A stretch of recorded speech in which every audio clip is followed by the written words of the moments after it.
ಇವತ್ತು ಕನ್ನಡಿಗರ ಮೇಲೆ ಹಲ್ಲೆ ಮಾಡ್ತಾ ಇದ್ರಲ್ಲ ಮುಖ್ಯಮಂತ್ರಿಗಳೇನು ಸಮುದ್ರಕ್ಕೆ ಹಾರ್ಬಿಟ್ಟಿದಾರಾ? ಸಮುದ್ರಕ್ಕೆ ಹಾರ್ಬಿಟ್ಟಿದ್ರೆ ಅಂದ್ರೆ ಕೋಲ್ಡ್ ಆಗ್ಬಿಟ್ಟಿದ್ರೆ ಅಂದ್ರೆ ಮುಖ್ಯಮಂತ್ರಿಗಳು ಡಿ.ಕೆ. ಶಿವಕುಮಾರ್ ಅವರೇ ಕನಕಪುರದ ಬಂಡೆ ಗೃಹ ಸಚಿವರು ಇನ್ನು ಮಾಹಿತಿ ತರಿಸ್ಕೊಳ್ಳೋದ್ರ ಮೇಲೆ ಇದ್ರಿ. ನಮಗ್ ನಾಚಿಕೆ ಐತಿ ನಿಮ್ಮನ್ನು ಗೃಹ ಸಚಿವರು ಅನ್ನೋದಕ್ಕಿಂತ ಗೃಹ ಸಚಿವರು ಮುಖ್ಯಮಂತ್ರಿಗಳು ಈ ಸಚಿವರುಗಳು MP MLA ಕನ್ನಡ ಪರ ಹೋರಾಟಗಾರರು 100 ಪಾರ್ ಮೇಲು ಕಣ್ರಿ. ನೀವು ರಾಜೀನಾಮೆ ಕೊಡಿ, ನೀವು ಸಾಂಕೇತಿಕರು ರಾಜೀನಾಮೆ ಕೊಡಿ. ಒಬ್ಬ ಕನ್ನಡಿಗನಿಗೆ ಹಲ್ಲೆ ಮಾಡ್ತಾರೆ ಅಂದ್ರೆ ಮುಖ್ಯಮಂತ್ರಿ ಹೊಡೆದಂಗೆ, ಗೃಹ ಸಚಿವರು ಹೊಡೆದಂಗೆ.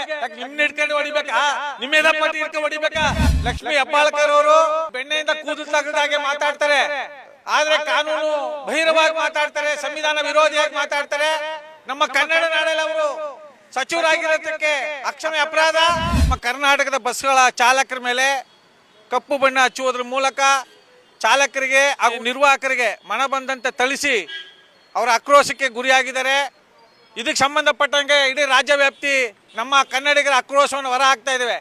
ಆದರೂ ಸಹ ಏನು ನಮ್ಮ ಲಕ್ಷ್ಮೀ ಹೆಬ್ಬಾಳ್ಕರ್ ಅವರು ಬೆಣ್ಣೆಯಿಂದ ಕೂದಲು ತೆಗೆದಾಗೆ ಮಾತಾಡ್ತಾರೆ, ಆದರೆ ಕಾನೂನು ಬಹಿರವಾಗಿ ಮಾತಾಡ್ತಾರೆ, ಸಂವಿಧಾನ ವಿರೋಧಿಯಾಗಿ ಮಾತಾಡ್ತಾರೆ. ನಮ್ಮ ಕನ್ನಡ ನಾಡಲ್ಲಿ ಅವರು ಸಚಿವರಾಗಿರೋದಕ್ಕೆ ಅಕ್ಷಮ್ಯ ಅಪರಾಧ. ನಾವು ಅವ್ರನ್ನ ಶಾಸಕರಾಗಿ ಆಯ್ಕೆ ಮಾಡಿರೋದು ನಮ್ಮ ದಡ್ಡತನ ಅಂತ ನಮ್ಮ ನಾಡಿನ ಕನ್ನಡಿಗರಿಗೆ ಎಚ್ಚರಿಕೆ ಕೊಡ್ತಾ ಇದ್ದೇವೆ. ಇವತ್ತೇನು ಇದಕ್ಕೆ ಸಂಬಂಧಪಟ್ಟಾಗೆ ಬೆಳಗಾವಿಗೆ ನಮ್ಮ ಕರ್ನಾಟಕ ರಕ್ಷಣಾ ವೇದಿಕೆಯ ರಾಜ್ಯಾಧ್ಯಕ್ಷರಾದಂಥ ನಾರಾಯಣಗೌಡರು ಹೋಗಿ ಎಚ್ಚರಿಕೆ ಕೊಟ್ಟಿದ್ರು ಸಹ ಈ ಪುಂಡ್ರು ಮತ್ತೆ ಅವ್ರು ಬಾಲ ಬಿಚ್ಚಕ್ಕೆ ಶುರು ಮಾಡಿದ್ದಾರೆ. ಬಸ್ನ ನಿರ್ವಾಹಕರಿಗೆ ಮತ್ತೆ ಚಾಲಕರಿಗೆ ಈಚೆಗೆ ಕರೆದು ಕಪ್ಪು ಬಣ್ಣ ಹಚ್ಚುವುದರ ಮೂಲಕ ನಮ್ಮ ಆಕ್ರೋಶಕ್ಕೆ ಮತ್ತೆ ತುತ್ತಾಗ್ತಾ ಇದ್ದಾರೆ. ಮಾನ್ಯ ಮುಖ್ಯಮಂತ್ರಿ ಸಿದ್ದರಾಮಯ್ಯನವರೇ, ನಿಮ್ಮನ್ನ ಜಮೀರ್ ಅಹಮದ್ ಅವ್ರು ನನ್ನ ಹೇಳಿದ್ರು, ನಮ್ಮ ಮುಖ್ಯಮಂತ್ರಿಗಳು ಬೆಂಕಿ ಇದ್ದಂಗೆ ಯಾರು ಮುಟ್ಟಂಗಿಲ್ಲ ಅಂತ, ಸುಟ್ಟೋಗ್ಬಿಡ್ತೀರಾ ಅಂತ.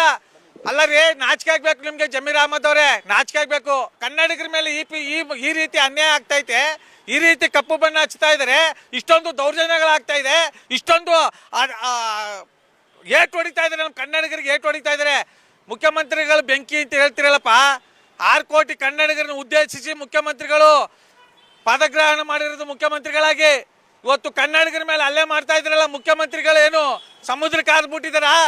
ಸಮುದ್ರಕ್ಕೆ ಹಾರ್ಬಿಟ್ಟಿದ್ರೆ ಅಂದ್ರೆ ಕೋಲ್ಡ್ ಆಗ್ಬಿಟ್ಟಿದ್ರೆ ಅಂದ್ರೆ ಮುಖ್ಯಮಂತ್ರಿಗಳು ಡಿ.ಕೆ. ಶಿವಕುಮಾರ್ ಅವರೇ ಕನಕಪುರದ ಬಂಡೆ ಗೃಹ ಸಚಿವರು ಇನ್ನು ಮಾಹಿತಿ ತರಿಸ್ಕೊಳ್ಳೋದ್ರ ಮೇಲೆ ಇದ್ರಿ. ನಮಗ್ ನಾಚಿಕೆ ಆಯ್ತದೆ ನಿಮ್ಮನ್ನು ಗೃಹ ಸಚಿವರು ಅನ್ನೋದಕ್ಕೈತೆ. ಈ ಗೃಹ ಸಚಿವರು ಮುಖ್ಯಮಂತ್ರಿಗಳು ಈ ಸಚಿವರುಗಳು MP MLA ಕನ್ನಡ ಪರ ಹೋರಾಟಗಾರರು 100 ಪಾರ್ ಮೇಲು ಕಣ್ರಿ. ನೀವು ರಾಜೀನಾಮೆ ಕೊಡಿ, ನೀವು ಸಾಂಕೇತಿಕರು ರಾಜೀನಾಮೆ ಕೊಡಿ. ಅಲ್ಲ ಕಣ್ರಿ, IAS ಆಫೀಸರ್ಗಳ ಮೇಲೆ ಹಲ್ಲೆ ಆಗುತ್ತೆ, IPS ಆಫೀಸರ್ಗಳ ಮೇಲೆ ಹಲ್ಲೆ ಆಗುತ್ತೆ, ನಮ್ಮ ಕನ್ನಡಿಗರ ಮೇಲೆ ಹಲ್ಲೆ ಆಗುತ್ತೆ ಅಂದ್ರೆ ನೀವು ನಿಜವಾಗ್ಲೂ ನಮ್ಮ ನಾಡಿನ ನಾಯಕರು ಅಂತ ಹೇಳ್ಕೊಳ್ಳೋಕೆ ನಾಲಾಯಕ್ ನಾಯಕರು, ಸಂವಿಧಾನ ವಿರೋಧಿ ನಾಯಕರು ಅಂತ ನಾವು ನಿಮ್ಮನ್ನ ನೇರವಾಗಿ ಖಂಡಿಸ್ತೇವೆ. ಸರ್, 100ಕ್ಕೆ 1000 ಪಟ್ಟು ವೋಟ್ ಬ್ಯಾಂಕ್ ರಾಜಕಾರಣ ಮಾಡೋದ್ರಿಂದ ಇವತ್ತು ನಮ್ಮ ಕನ್ನಡಿಗರ ಮೇಲೆ ಪರಭಾಷಿಕರು ಹಲ್ಲೆ ಮಾಡ್ತಾ ಇದ್ದಾರೆ, ಮರಾಠಿಗರು ಹಲ್ಲೆ ಮಾಡ್ತಾ ಇದ್ದಾರೆ ಅಂದ್ರೆ ನಮ್ಮ ಕನ್ನಡ ನಾಡಿನ ರಾಜಕಾರಣಿಗಳ ಬೇಜವಾಬ್ದಾರಿತನ. ಇವ್ರು ಬಕೆಟ್ಗಳು ಸರ್, ಇವರೆಲ್ಲ ರಾಜಕಾರಣಿಗಳು ಕೇಂದ್ರ ಸರ್ಕಾರದ ಬಕೆಟ್ ಆಗಿ ಇವ್ರು ಕೆಲಸ ಮಾಡ್ತಾ ಇರೋದು. ಬಕೆಟ್ ಹಿಡಿಯೋ ರಾಜಕಾರಣಿಗಳು ನಮ್ಮ ಕರ್ನಾಟಕದಲ್ಲಿ ಇರೋದ್ರಿಂದ ನಿಮಗೆ ಜನ್ಮಕ್ಕೆ ಬೆಂಕಿ ಹಾಕೋರೆ ಅಯೋಗ್ಯರೇ.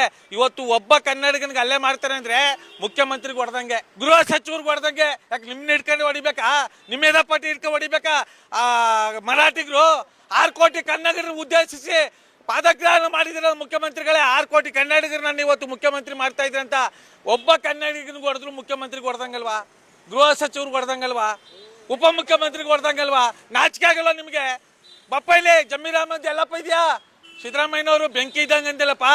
ಇವತ್ತು ಇದು ಬೆಳಗಾವಿಗೆ ಹೋಗಿ ನಿಮ್ ಬೆಂಕಿನ ತಗೋ ತೋರಿಸ್ರೆ ಮರಾಠಿಗರ ಮೇಲೆ ತೋರಿಸ್ರೆ ನಿಮ್ ದಬ್ಬಾಳಿಕೆ, ನಿಮ್ ಬೆಂಕಿ, ನಿಮ್ಮ ಆವಭಾವ, ನಿಮ್ಮ ಆಟ ಮಂತ್ರ ಎಲ್ಲ ತೋರಿಸ್ರೆ. ಅಲ್ಲಿ ಸರ್ಕಾರಕ್ಕೆ ಮನವಿ ಮಾಡ್ತಾ ಇದೀವಿ.